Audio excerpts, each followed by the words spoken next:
Hello दोस्तों, नमस्कार। मैं रवि रंजन कुमार आप सभी को इस चैनल पर स्वागत करता हूं। आज हम लोग चालू कर रहे हैं परसेंटेज, प्रतिशत। इस बैच को हम लोग फाउंडेशन बैच चालू कर रहे हैं। हमने आप लोग को लिए यह बिल्कुल फ्री बैच लेकर आ रहे हैं, खास करके वो लोग जो कि इकोनॉमिकली कमजोर हैं, उस सारे लोग के लिए हम ये फाउंडेशन बैच फ्री में ला रहे हैं। और ये बैच जो कि सीक्वेंस में लगातार चलते आ रहा है, जिससे पहले आप लोग देखे हैं एडवांस में ज्योमेट्री ट्रायंगल ये सब चला है।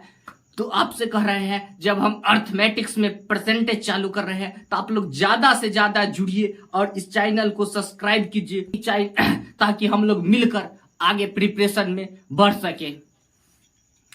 तो चलिए हम लोग थ्योरी की तरफ आगे बढ़ते हैं। देखिए, परसेंटेज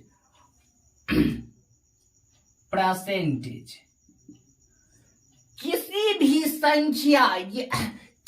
भी संख्या को हमेशा परसेंट में 100%, टोटल में किसी भी संख्या को परसेंट में 100% से डिनोट करते हैं।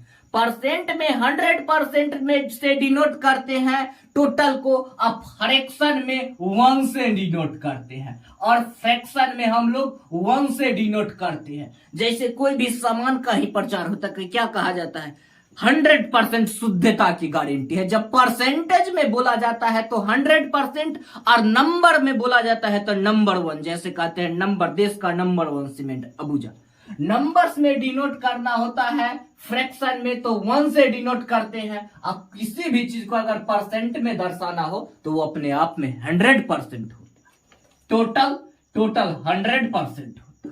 ठीक है, ये परसेंट की एकदम बेसिक कॉमन बातें। ठीक है, देखिए हम लोग देख रहे हैं, देखिए हम लोग सीख रहे हैं होल वैल्यू निकालना। किसी भी परसेंट का हम लोग होल वैल्यू निकालना यानी फ्रैक्शन वैल्यू निकालना सीख रहे हैं। देखिए हम लोग होल वैल्यू निकालना सीख रहे हैं। ठीक है, जैसे हमको कहा दिया गया जो 15%, हमको अगर कह दिया गया 20%, यानी 20% लाभ का 30% हानि, 30% हानि का होल वैल्यू। ठीक है, तो हम लोग कैसे निकालते हैं? 20% के अगर फ्रैक्शन वैल्यू लिखेंगे तो क्या हो जाएगा? 1/5। 1/5 20% लाभ, 20% के फ्रैक्शन वैल्यू अगर 20% में 20% आप फ्रैक्शन में लिखेंगे तो क्या होगा? 1/5। अगर वृद्धि कर रहा है तो हम लोग क्या करेंगे? ऊपर में जोड़कर, ऊपर वाला जोड़ के क्या हो जाएगा? 6/5। 6/5 अगर वृद्धि कहे, लाभ कहे तो जोड़कर, हानि कहे, कह रहा है इसमें क्या? 30% हानि, किसी में कहे 30% हानि, तो क्या होता है? फ्रैक्शन वैल्यू पहले निकालिए। 30% के फ्रैक्शन वैल्यू कितना हो?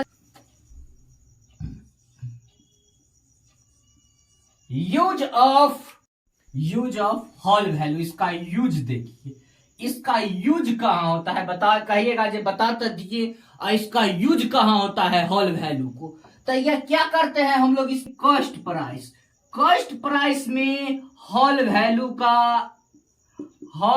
का सीधा गुना क्या होता है? कॉस्ट प्राइस में अगर हम लोग होल वैल्यू का सीधा गुना करते हैं तो क्या होता है? एसपी निकलता है, सेलिंग प्राइस निकलता है। सीपी में अगर होल वैल्यू के सीधा गुना करते हैं तो क्या निकल जाता है? एसपी, यानी सेलिंग प्राइस निकल जाता है। क्या होता है? होल वैल्यू इसीलिए हम लोग पढ़े हैं जे अगर हम सीपी क्रय मूल्य में होल वैल्यू के सीधा गुना करेंगे तो एसपी निकल जाएगा, सेलिंग प्राइस। क्रय मूल्य सीपी में होल वैल्यू के सीधा गुना करेंगे तो एसपी प्राप्त होगा। ठीक है, अगर हम लोग एसपी में होल वैल्यू के उल्टा गुना करेंगे। अगर हम होल वैल्यू के एसपी में अगर होल वैल्यू के उल्टा गुना करेंगे तो क्या सीपी प्राप्त होगा।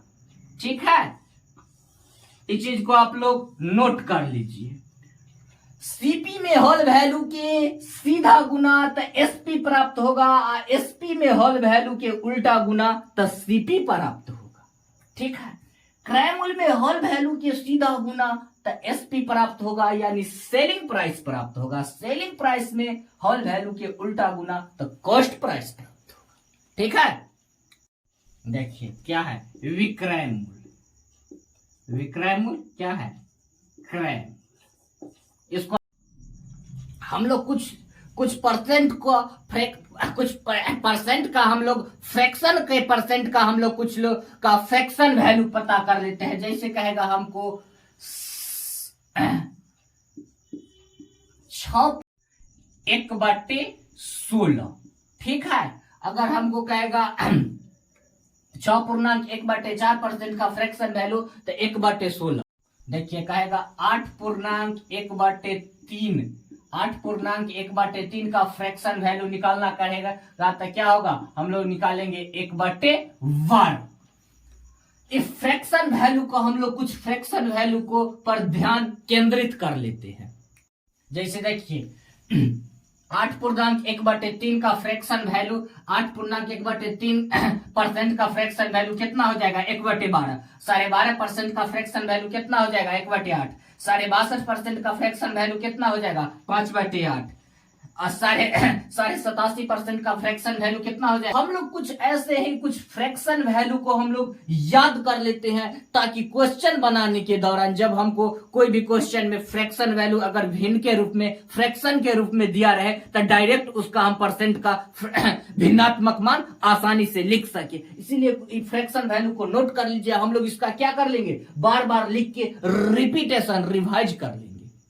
जैसे कहेगा 33.1/3% का फ्रैक्शन वैल्यू तो क्या हो जाएगा 1/3 हो जाएगा। जैसे कहेगा 66.2/3% का फ्रैक्शन वैल्यू कहेगा तो कितना निकालेगा। ठीक है, देखिए जैसे 66.2/3 का कहेगा फ्रैक्शन वैल्यू तो कितना हो जाएगा 2/3 होगा। 16.2/3 का फ्रैक्शन वैल्यू कितना हो जाएगा 1/6। और कहेगा 20% के फ्रैक्शन वैल्यू कहेगा तो कितना होगा 1/5। कहेगा 25% का फ्रैक्शन वैल्यू तो क्या हो जाएगा 1/4। ठीक है, परसेंट का कहेगा फ्रैक्शन वैल्यू तो क्या हो जाएगा 2/5। ठीक है, इसको आप लोग नोट कर लीजिए या स्क्रीनशॉट भी ले सकते हैं। हम लोग ये सब क्या करेंगे, बार बार लिख लिख के सारा फ्रैक्शन वैल्यू सारा भिन्नात्मक मान को हम लोग याद कर लेंगे। ठीक है, ताकि क्वेश्चन बनाने में हम लोग का सुविधा हो सके। देखिए अगर इसी में हमको अगर ऐसे दिया हो जा रहे 33.1/3% हानि का फ्रैक्शन वैल्यू, तो हम लोग क्या निकालेंगे, कहेगा 33.1/3% हानि का फ्रैक्शन वैल्यू निकाले तो क्या करेंगे 33.1/3 का फ्रैक्शन वैल्यू कितना होता है, हम लोग जस्ट पढ़े हैं 1/3। पहले हम लोग क्या करेंगे 33.1/3 का फ्रैक्शन वैल्यू निकाल लेंगे। और उसके बाद हमको क्या कह रहा है हानि कह रहा है तो क्या करेंगे एक घटा के ऊपर में से कह देगा लाभ। क्या कहेगा 6.1/4% लाभ। क्या कहेगा लाभ का प्रतिशत लाभ का परसेंटेज वैल्यू कहेगा। तो कैसे निकालेंगे होल वैल्यू, देखिए 6.1/4 का परसेंट का लाभ का होल वैल्यू कह रहा है, तो हम इसका लाभ का होल वैल्यू कैसे निकालेंगे। अब हम 6.1/4 का फ्रैक्शन वैल्यू हम लोग पता कैसे की रहे हैं, कितना होता है 1/16। हम लोग इस सारा को याद कर लिए 1/16। लाभ कर रहा है तो एक जोड़ के ऊपर क्या हो जाएगा 17/16। 16। ये क्या हो गया? लाभ के मान हो गया। ये लाभ के मान हो गया, ये हानि के मान। याद रखिएगा, जब कहे किसी भी संख्या की जैसे कह रहा है 33.1/3 के हानि के फ्रैक्शन वैल्यू, तो क्या करेंगे? भिन्नात्मक मान में से ऊपर में एक जो ऊपर में जोड़ के आंसर, अगर हानि कहे तो घटा के, ठीक है, हॉल वैल्यू निकाले। ठीक है, आगे बढ़ते। देखिए हम लोग अब लिखते हैं यूज ऑफ हॉल वैल्यू। ठीक है, यूज ऑफ हॉल वैल्यू, इसका यूज अब हम लोग देख रहे हैं, इसका यूज कैसे होगा। ठीक है, देखिए जनरली इसका यूज कैसे होता है, इसका यूज हम लोग देख रहे हैं। देखिए शुरू,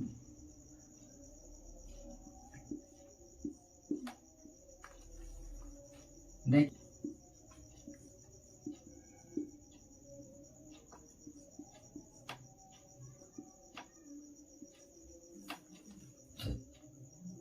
शुरू में हॉल वैल्यू का सीधा गुना तो क्या होगा? शुरू में अगर हम लोग शुरू में हॉल वैल्यू के सीधा गुना तो क्या होगा? परिणाम मालूम हो जाएगा। क्या होगा? परिणाम मालूम हो जाएगा। ठीक है, अगर हम लोग क्या करेंगे? शुरू में हॉल वैल्यू के सीधा गुना तो परिणाम पता चल जाएगा। ठीक है, अगर परिणाम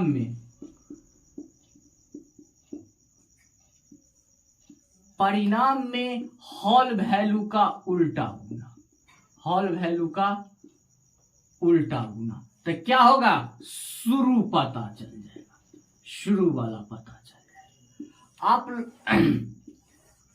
आप लोग समझते होंगे शुरू आप परिणाम क्या कह रहे हैं। जैसे किसी भी कहेगा, जो किसी भी संख्या में कहेगा 10% अगर वृद्धि कर दिया जाए तो वह संख्या कितना होगा? अगर 10% वृद्धि करने के बाद कितना होगा? बाद यानी परिणाम। अगर कहेगा किसी में 10% या 20% की वृद्धि कर दिया जाए तो संख्या हो जाएगा कितना? 10% चाहे 20% कहेगा, किसी भी परसेंट में वृद्धि किया जाए तो संख्या पूछेगा, कहेगा जो हो जाएगा कितना, यानी परिणाम कहेगा जो पता करना कितना हो जाएगा। तो क्या करेंगे? हॉल वैल्यू के सीधा गुना। अगर उसमें शुरू वाला पता रहे या अंतिम वाला निकालना हो, याद रखिएगा कैसे? अगर शुरू वाला दिया हुआ रहे कहेगा जितना में 20% वृद्धि कर दिया जाए तब परिणाम क्या होगा? अंतिम वाला पता करना होगा। शुरू वाला दिया रहे या अंतिम वाला पता करना हो तो हॉल वैल्यू का सीधा गुना। शुरू वाला दिया हुआ है, अंतिम वाला पता करना है तो हॉल वैल्यू के सीधा गुना। अगर अंतिम दिया हुआ है, परिणाम दिया हुआ है और शुरू वाला पता करना है तो हॉल वैल्यू के उल्टा गुना। ठीक है, इसको आप लोग नोट कर लीजिए। इस सारा क्वेश्चन बनाने के दौरान रामबाण की तरह काम करेगा, नोट कर लीजिए। ध्यान दीजिए, जैसे कहेगा कि जो किसी घटना हम कह रहे हैं कि जो घटना के मतलब हो जाए, कोई संख्या में दिया हुआ है, घटना के बाद कहेगा जो हो जाएगा कितना, यानी कि जो घटना यानी कहेगा जो किसी संख्या दिया हुआ रहे, कहेगा जिसमें 20% वृद्धि हो जाएगा, यानी वृद्धि, इसको हम कहते हैं घटना के बाद हो जाएगा कितना, तो उसको हम लोग क्या कहेंगे? परिणाम मालूम। तो मैं क्या कहेंगे? सीधा गुना करेंगे, हॉल वैल्यू के सीधा गुना। कहेगा जो शुरू में परिणाम से पहले कितना था, शुरू वाला पता करना है तो उल्टा गुना हॉल वैल्यू। ठीक है, देखिए अगर कोई दिया हुआ रहे सामान, कहेगा कि जो किसी वस्तु के कॉस्ट प्राइस में 20% की वृद्धि हो गई तो खपत में कितना कमी किया जाए? खपत में कितना कमी किया जाए कि खर्च पर प्रभाव न पड़े। ठीक है, कहेगा कि किसी वस्तु के कॉस्ट प्राइस क्रय मूल्य में 20% वृद्धि होने पर खपत में कितना कमी किया जाए कि खर्च पर कोई प्रभाव न पड़े। तो हम लोग क्या कहेंगे, 20% वृद्धि कहेगा, जितना वृद्धि या कमी कहेगा उसको ऊपर में लिख लेंगे। जितना वृद्धि या कमी कहे उसको हम लोग ऊपर में लिख लेंगे। अब वृद्धि कहे तो 100 में जोड़ का बट्टा में, वृद्धि कहे तो 100 में से जोड़ के बट्टा में, और कमी कहे तो 100 में से घटा का बट्टा, ठीक है, गुने 100, ठीक है। अगर कहे जो कितना पर खर्च में 20% वृद्धि किया जाए, खर्च में कह रहा है कॉस्ट प्राइस में 20% की वृद्धि हो गई, तो खपत में कितना परसेंट की कमी, कमी कहे चाहे वृद्धि कहे, ऊपर में जो कमी कहे चाहे वृद्धि कहे उसको ऊपर में लिख लेंगे। अब बट्टा में क्या लिखना है, बट्टा में अगर कहेगा वृद्धि, कॉस्ट प्राइस में वृद्धि कहे तो 100 में से जोड़ के, अगर कमी कहे तो 100 में से घटा के बट्टा, ठीक है। और ऊपर में ज्यों कहते हो, ऊपर में ज्यों कहते हो, जितना दिया रहे उतना, जितना परसेंट कमी या वृद्धि की चर्चा रहे उतना ऊपर में, अब बट्टा में से, बट्टा में क्या करना है, वृद्धि तो जोड़ का और कमी तो घटा के, ठीक है। तो कितना हो जाएगा, 20 छक 82 50, कितना हो जाएगा 50/3, तो कितना हो जाएगा 16.2/3%, ठीक है, नोट कर लीजिए।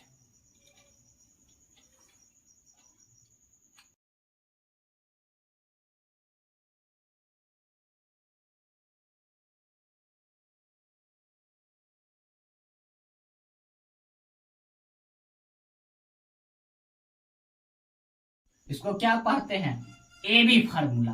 क्या होता है, a plus B plus A B बटा 100, ठीक है। इसको नोट कर लीजिए, क्या होता है, a plus B plus A B बटा 100। देखिए क्या होता है, खर्च बराबर मूल्य गुने खपत, खर्च बराबर मूल्य गुने खपत, ठीक है। देखिए वसूली, वसूली बराबर दर्शक, ठीक है, वसूली बराबर मूल्य गुने दर्शकों। देखिए यहां पर z बराबर x इंटू वाई, z क्या है, z एगो परिवर्तन को दर्शाता है। जैसे कहेगा जे z में इतना परसेंट के वृद्धि, इतना परसेंट कमी, ये क्या होता है, z होता है, z में परिवर्तन के मान को दर्शाता है। क्या दर्शाता है, परिवर्तन के मान को दर्शाता है। कहेगा z बराबर x इंटू वाई, क्या होता है, a into B, a into B क्या है, ये परिवर्तन को दर्शाता है। जैसे कि जे कहेगा खर्च, ये खर्च क्या है, ये कोई परिवर्तन, कहेगा जी इसमें 20% वृद्धि किया गया और खपत में इतना परसेंट कमी किया गया, तो इसमें क्या है, इसमें ये परिवर्तन दर्शाया। पूछेगा जी खर्च में क्या प्रभाव पड़ेगा, तो ये क्या होता है, इसमें ये खर्च या वसूली, ये खर्च या वसूली ये क्या है, इसमें परिवर्तन को दर्शाता है। किसका परिवर्तन को, मूल्य गुने खपत या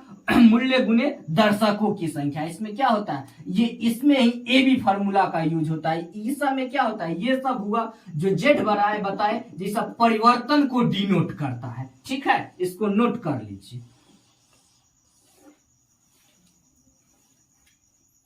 देखिए पहला परिवर्तन,